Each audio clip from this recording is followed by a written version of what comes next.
Welcome to another of our searches for the cars from Chop Shop London Garage, the programme that brought together Leepu, the king of the 6-inch wheel spacer, and Bernie, the king of the colourful outburst. In this programme we're going to have a look at another batch, and please do watch to the end because we found another of Leepu's design that never made it to Bangla Bangers or Chop Shop London Garage, so you don't want to miss that. Let's crack on.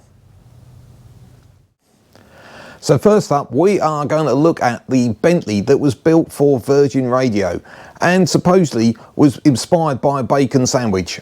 No, I don't get it either, but let's move on. And this programme first aired on the 17th of December 2007. The first time I come across this after the show was in July 2008 when it was up for auction by Coys. And incredibly, I know who bought it, because we had contact from a chap called Rodders who said, I bought several of those cars, so give me a quick plug for my company and I'll tell you all about it. So if you want a conversion kit for your van, contact Camper Conversions London, and Rodders I'm sure will sort you out, laser cut, ready to go straight into your van. Right, plug done. Rodders tells me that he bought some of the cars through auction and he also bought some straight from the production company. And interesting, this one he, from memory, thinks he paid around about £8,000 for. And he sold it on shortly afterwards to a guy called Steve the Maniac Swapper. And he then sold it on again, I think sometime before the end of 2008. And the reason I think that is that this car suddenly started to acquire private plates on it. Because looking at my car check, in December 2008 it acquired 20DT, it then acquired DJI 1141 before returning eventually to D59 LMG. It got another MOT in April 2010 before being up for sale on eBay in February 2011 for £12,900 as a classified ad. And actually, if we look at my car check, we can see that later in that February there was a change of keeper, so it moved to a new owner. And it had a private plate put on it the following day, which was 20FPB. These Bentley owners seemed to like their private plates, and they then MOT'd it in the June of 2011, but in the August put back the original plate of D59, because the following March it was off on its next adventure. If we look at my car check, we can see it was exported, and often this is our nemesis on Oscars. When they get exported we can't find them, but as a lot of people have already mentioned, this one ended up in the Netherlands. And the first time I spot it over there is on the autoblog.nl site in April 2012, where they're running an article saying that Leepu's car is for sale over there on the website autojunk.nl. Now, be the bigger person. I know what you're all going to do with that web address and reference, so just don't. And then a couple of months later, in the June of 2012, there's a picture of it where it's been spotted in traffic on the Guestpot website, so it's obviously getting out and about. And then finally I found some pictures of it on Flickr in 2013, where 325iX Bauer TC2, obviously I had to read that one, posted a couple of pictures of the car, and it appears to be, because there's a Camargue there as well, I think this may be some kind of Rolls-Royce Bentley get-together, but it's obviously certainly still out and about. After that I'm afraid I haven't got anything on it, unless of course you guys out there can tell me more.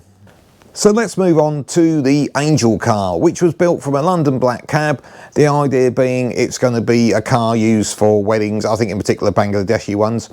And this programme first aired on the 29th of October 2007. This car had a registration number, it was H42WYW, and again this was one of the cars that Rodders purchased direct from the production company. And he has very kindly dug in his archive and found this picture of him transporting them. And as you can see, along with it is the 6-wheel Polo surf car. And if you're interested in that one, you really do need to hit that subscribe button, because we've got a big feature coming up on that one in our next episode. Now this car, Rodders sold on to Elo King, the former model and now TV presenter. And at the time we sold this on, Elo was running the London Motor Museum. This unfortunately got shut down in June 2018 when it came up in a battle against the local council regarding its business rates.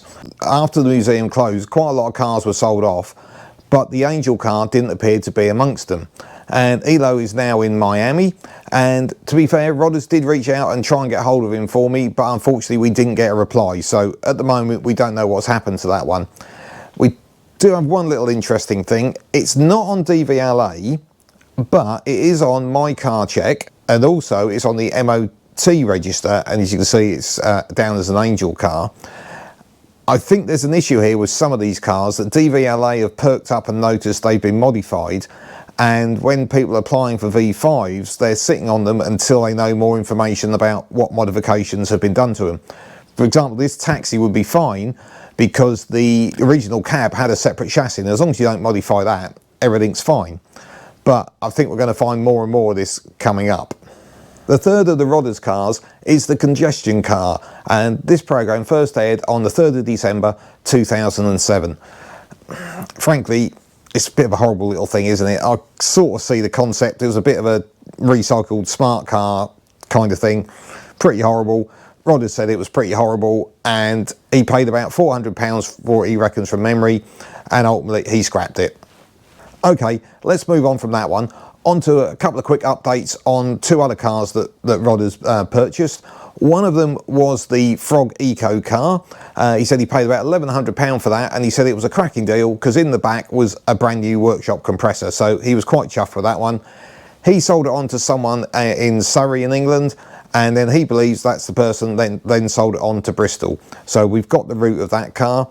And Rodders also purchased a Boy Racer car. From memory, he thinks he paid about £700 for it, and he then sold it on to someone in Kent, which ties in with where it was spotted in the Salvage Rebuilds UK video back in April 2023. So next along, we have got the Volvo 740, which they converted into a hunting car for the upper class Fulford family to use on their estate. This program first went out on the 10th of December 2007, and I have a registration number for this one, D24KWW, which else gives us a bit of a trail. Because we look on My Car Check, it had a change of ownership in September 2007, and that probably ties in with when Chop Shop handed it over to the Fulfords. And then in July 2008, there's another change of ownership. And then in the November, it has an MOT, so that's obviously post Chop Shop. And interestingly, shortly afterwards, the V5 got its colour changed from silver to green to obviously make it correct. It then has another change of ownership in May 2009. And unfortunately, once that MOT that it had ran out in November 2009, it's gone really quiet on that car. No future change of ownerships. It's still showing on DVLA, so it could well be out there, not impossible. So our next one to look at is the Tiger car, and this was built from a Jaguar XJS, and I think this was actually one of their nicer designs. This program first aired on the 5th of November 2007, and I do actually have a registration for this. It's B713MWV.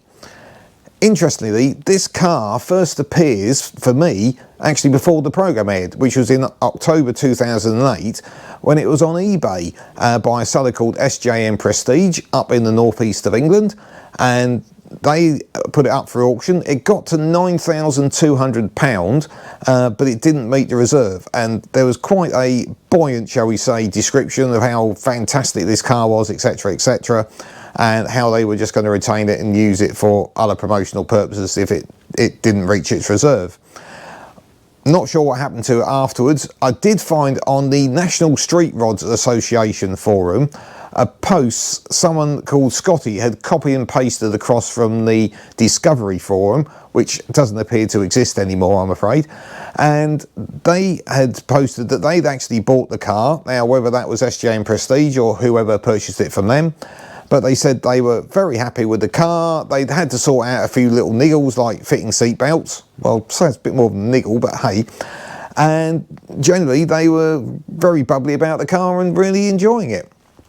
I've then seen another post where someone has commented they have seen this car up in the northeast of England, but it's on a private plate.